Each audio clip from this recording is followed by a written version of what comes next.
All right, so today we're going to look at how to model and solve equations. We're going to start by using addition and subtraction problems, but we want to be able to answer this essential question.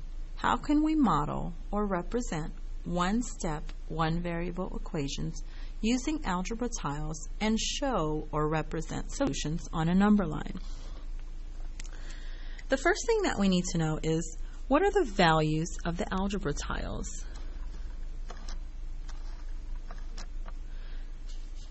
Now, earlier this year, we used two-sided color counters. One side was red and one side was yellow. That indicated a positive or a negative number. Algebra tiles are similar to that, except we're going to use rods. And because we're drawing them out, we're not going to use the colors, but this rod will put a positive sign, and that's going to represent a positive X.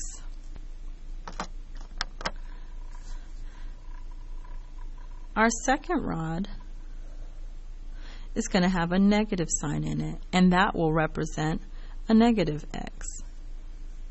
So these are going to be our unknown variables. We'll also have unit tiles. These are going to be smaller squares that also have the plus or the positive and the negative sign in them.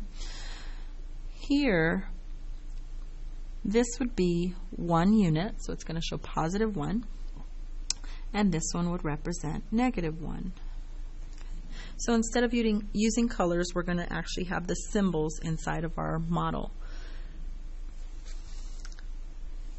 Algebra tiles, if I were to combine one positive and one negative tile, this would be true if I were using one X and a negative X, it would be true for that as well. These are going to combine together to make 0 pairs. And we used 0 pairs in the past, so we know that 0 pairs cancel each other out.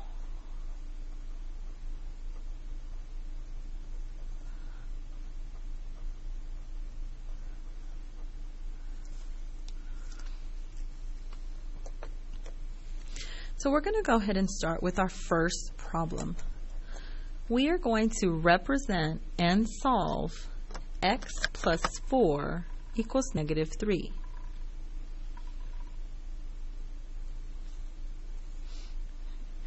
So I'm going to start by rewriting that problem. So we have x plus 4 equals negative 3. Now, when we have an equation, we're saying that the two sides of the equation are equal. We're saying the expression on the left is equal to the expression on the right. So I want you to think of an actual scale, and we need to balance our equation. So we're going to go ahead and use this T-chart to represent our balance.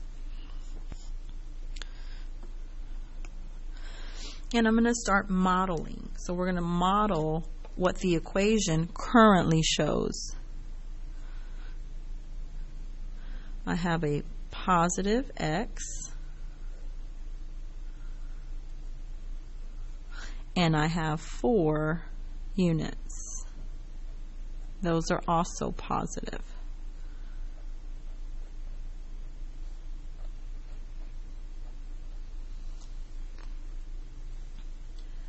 On the right-hand side, we're going to go ahead and show 3 negatives.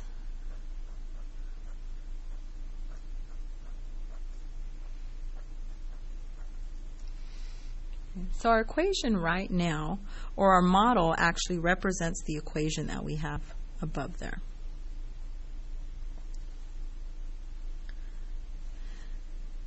So we're going to start, I'm going to list some steps right underneath here. Let me just scroll down a little bit. The first thing we have to remember when we're working with equations is that we want to get the variable by itself.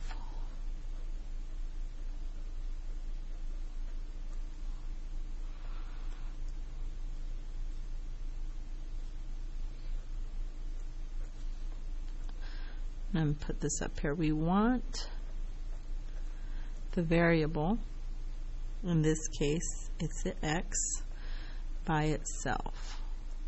Another way to say that is we want to isolate the variable. Okay. So right now, we have 4 positives that are there on the same side of the scale as the x. So the only way to get rid of these would be to create 0 pairs. And in order to do that, I have to add 4 negative tiles to the left side of my scale. But if I do anything to one side, I must also do it to the other side. So because I added 4 negative tiles to the left side, I'm going to add 4 negative tiles to the right side as well.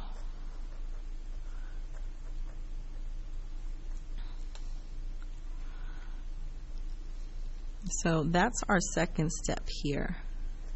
Now for my notes here, I am going to include that we added 4 negative tiles. But you have to remember, as you're working with other problems, whatever it is that you are adding or taking away, or excuse me, that you're adding to the model is what you're going to put here. Okay, so it's not going to always be that we're adding 4 negative tiles. It just depends on what the problem already has alongside of your x, or on the same side of the x. So in this case, we're going to add 4 negative tiles to both sides.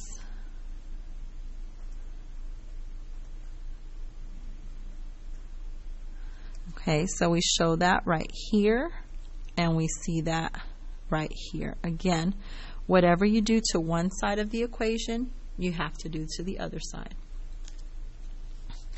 Our next step involves us canceling out any 0 pairs that we've created. I'm just going to list that here.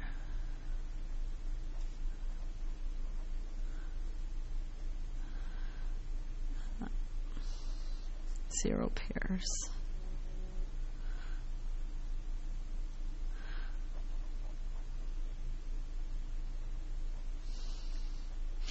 What is left?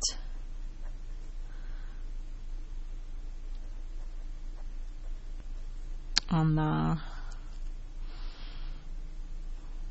do I want to say that? On the right side is the solution to the problem.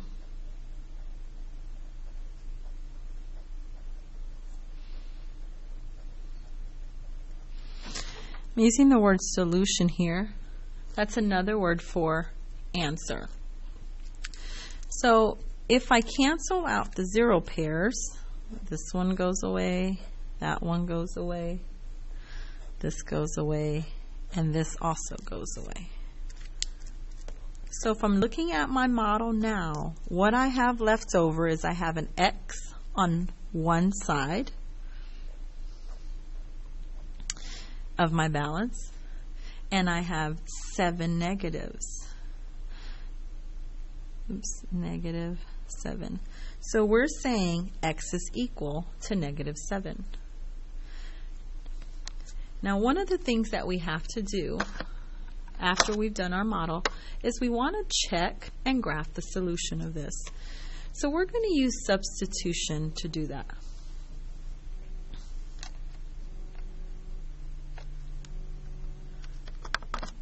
I'm going to have that right here.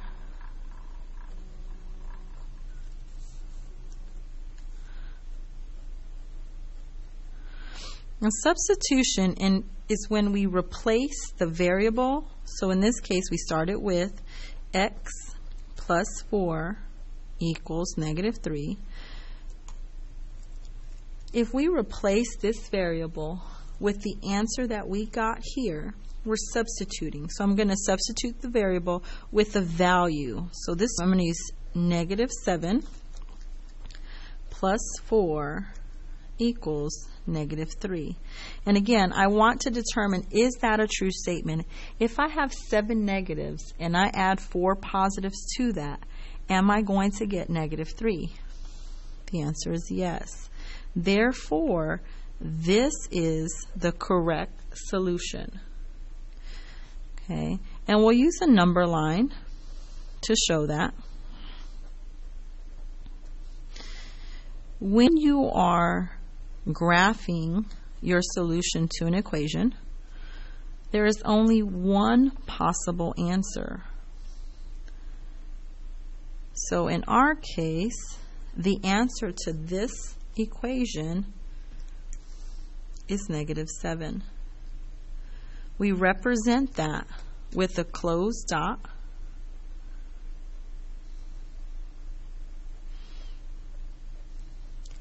And the closed dot means that there is only one solution. Okay, there's only one solution to this equation that would make that statement true, and that's going to be -7. So I'd like to include one more piece here. I want to show you how to actually solve this problem using inverse operations.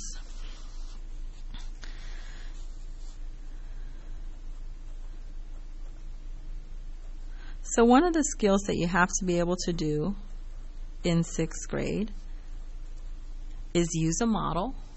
You got to understand how to read these models, right? You have to be able to graph your solutions, but you also have to know how to use the inverse operation to find the solution to an equation. So if I'm going to do the same problem, x plus 4 equals -3.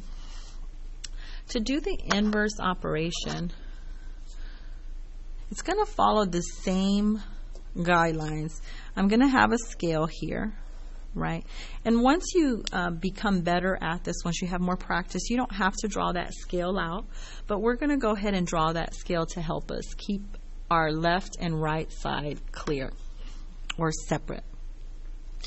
And so again, we still want to get the x by itself, and right now there's a 4 that's there. And so the only way to get rid of this 4 would be to subtract 4 from both sides. In doing that, +4 take away 4 is going to be 0. They're going to cancel each other out. It's almost like making 0 pairs without having to draw them.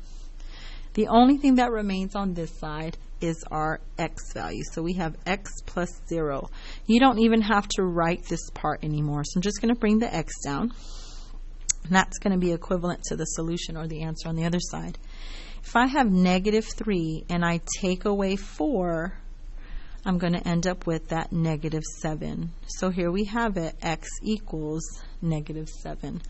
And that's how you use inverse operations.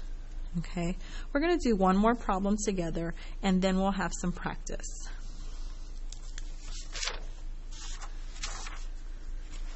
The next problem that I want to look at is we're going to represent and solve x minus 5 equals 8. So I'm going to go ahead and start with x minus 5 equals 8. Always start with your equation. I'm going to go ahead and put my scale or my t-chart to help keep these two sides separate. And then I'm going to model this. So the first thing that I need is I have to have a positive x. Now this is asking us to take away a positive 5. Okay. Remember the rules for adding and subtracting integers. X minus 5 is like saying x plus a -5. So our model itself is going to have 5 negatives here.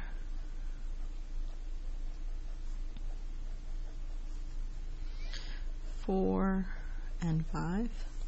And on the right side of our equation, we're going to represent 8 positives.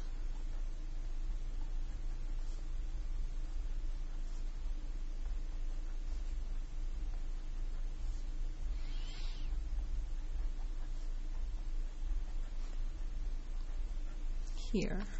Okay, so now I have my equation modeled.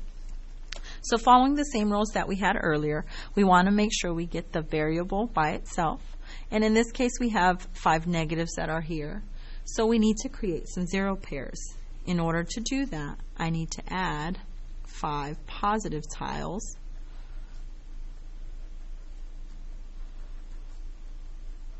And I'm going to do that to both sides. These normally would be together, but since I left a big old space between them, I'm just going to use it there to fill this in. Now I've added 5 positive tiles to both sides. Remember, whatever you do to one side of the equation, you must also do to the other side. My next step is to cancel out 0 pairs. So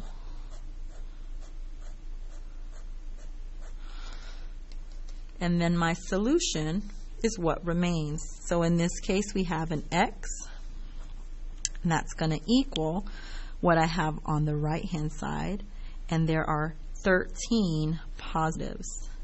Okay, so x equals 13. Now, let's go ahead and check that using substitution.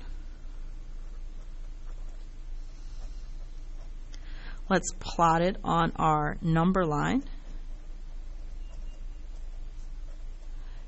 And then let's also do that work using the inverse operation.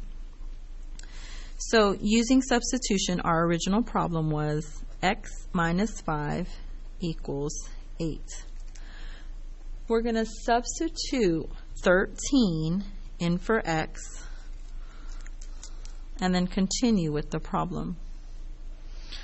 Is 13 minus 5 8? It is, and so we know our solution is correct. If we actually, maybe we made a mistake in the model. If we had an extra tile here, or we forgot to add a tile and we end up with a different number, when you do the substitution process, you should be able to catch your mistake there. If I were to say I had 12 positive tiles there and I said 12 minus 5 equals 8. Well, 12 minus 5 actually equals 7. So that should tell me I made a mistake somewhere. I need to go back and look at my model, see if I can find it, maybe rework the problem again. But this substitution process is our way of checking that we have the right solution. To show this on a number line, I'm going to have negative 13 and a positive 13. I don't have to put all the tick marks in between here, right? So I just want you to know that where 0 is, and I'm putting the positive and the negative so that I understand that positive numbers are to the right of 0 and negative numbers are to the left. But I'm showing the solution of positive 13. And remember, it is going to be a closed dot there because there's only one number that makes this statement true. Okay. So our last piece would be to actually show the same process using inverse operations. So I'm going to start with our original equation.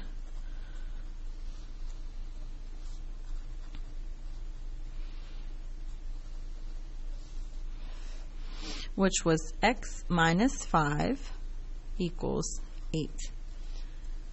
So if I'm solving this using the inverse operation, the same rules apply.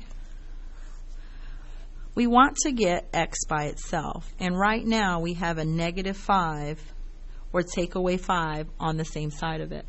So the inverse of subtraction would be addition, so I'm going to add 5 to both sides. When I do that, these cancel out. So I have that 0, x minus 0. And again, we don't have to rewrite that with the minus 0 here. So instead, I'm just going to put an x. X equals, what is 8 plus 5? 13. Our solutions all match. Okay, so we just went over how to model and solve equations for addition and subtraction using the algebra tiles. We checked our solution using substitution. We also plotted our answers on a number line. And finally, we came through and used inverse operations to solve the same problem.